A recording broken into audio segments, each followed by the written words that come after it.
Can a tiny motorcycle trailer that only weighs about 300 pounds and folds up nicely so you can put it in a small corner of the garage really go the distance? We're going to find out in this episode of EV Rider. So as not to bury the lead, the short answer is yes. I just got back from a 1,200-mile tow, taking this Ace trailer from Jacksonville, Florida up to Deals Gap, North Carolina and back. The trailer works as advertised. I found it to be sturdy and get the job done. But I also want to make sure this is a truly objective review. So first out of the gate, this trailer is not for every motorcyclist.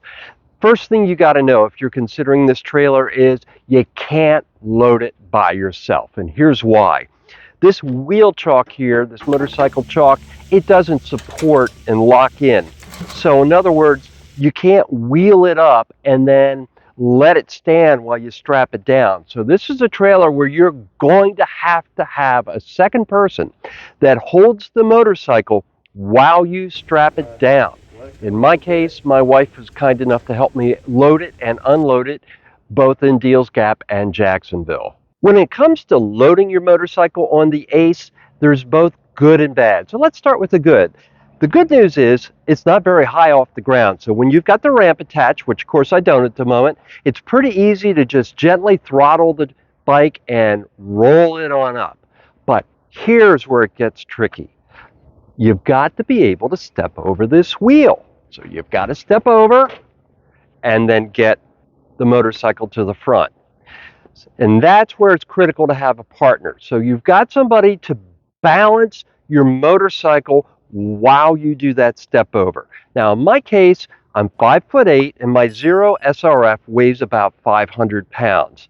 Somebody that's, say, 6 foot and over and has a lighter, lower motorcycle, like maybe a 400cc cruiser, for example, they probably could do it without a second person. But even then, once you get to the front, you still need somebody to balance the bike while you strap it down. And that's because the motorcycle chock at the front, unlike many trailers, will not hold up the motorcycle on its own.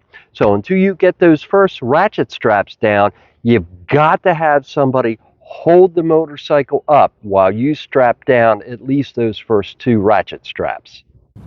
If you're considering the Ace, another thing you really need to know and be comfortable with is the fact that this trailer doesn't have a suspension. So you're going to feel every bump in the road.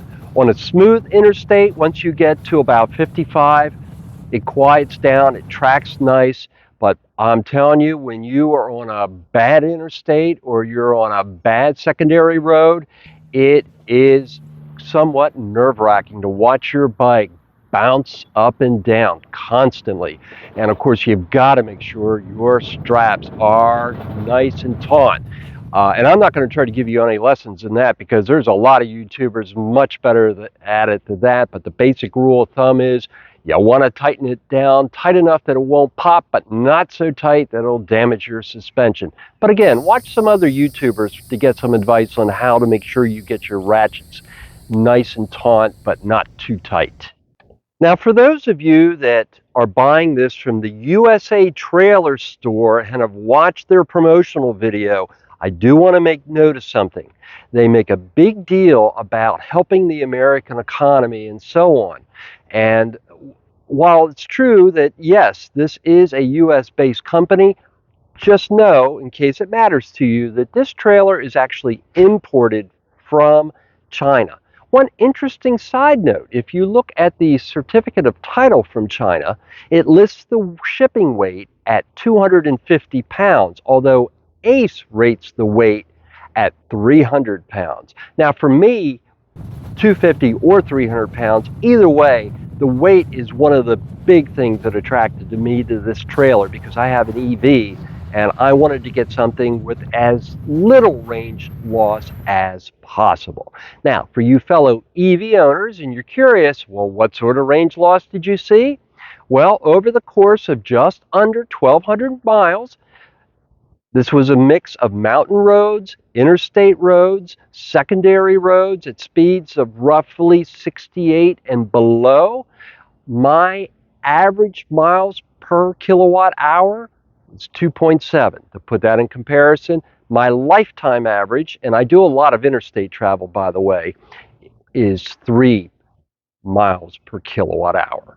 Now, as far as the trailer itself goes, it felt pretty darn strong. I never really worried about the trailer itself flying apart, although I was concerned during the ride because of the lack of suspension of the bike coming off the trailer, just because of all the bouncing around. But again, if you get your straps taut enough and use enough of them, you should be okay. But you do have to be very mindful of bumps in the road.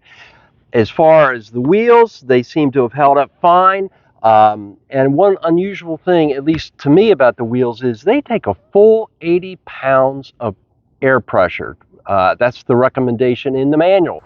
The manual, by the way, I did find to be very thorough.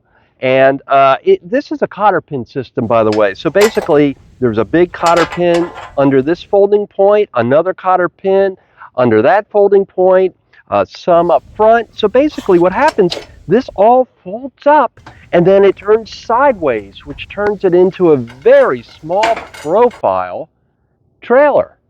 And then what you do, you put the dolly wheels down and then you can slide it around and move it to whatever corner of the garage or your driveway or wherever you're going to keep it very easily. So the bottom line, after doing a 1,200-mile tow with it in a lot of different conditions, I feel like I can recommend this trailer without a problem. I don't see anything that looks stressed or sketchy in terms of it holding up. But in my case, I won't be doing a lot of towing and it will be garage kept, so I think it's going to work out for my particular use case just fine. Just know if you're considering this trailer that it does require that second person to load it. It has a total load capacity, by the way, of 1,000 pounds.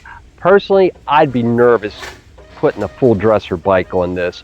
I personally probably wouldn't go above maybe 650 pounds max on it, but that's just me.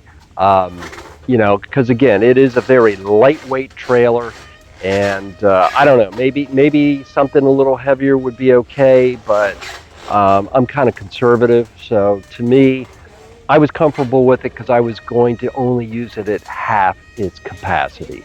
By the way, a quick side note to this video, this trailer's first big journey was to the tail of the dragon in Deals Gap, North Carolina, which advertises 318 curves and 11 miles. I got to tell you, I highly recommend it. And I want to do a quick shout out to Austin, who organized Electrics at the Dragon, which is what I took this to. It was a wonderful time with EV motorcyclists coming in from around the country to experience the Smoky Mountains and the general region in North Carolina and Tennessee. What a wonderful gathering. Austin, I can't thank you enough for putting that together. It was so much fun. And if you've enjoyed this episode of EV Rider, I hope you'll give it a like and subscribe to my YouTube channel. And I'll, of course, put a link to the trailer's webpage in the description field on my YouTube channel and at evrider.tv on the web. Thanks so much for watching, and we'll see you again soon.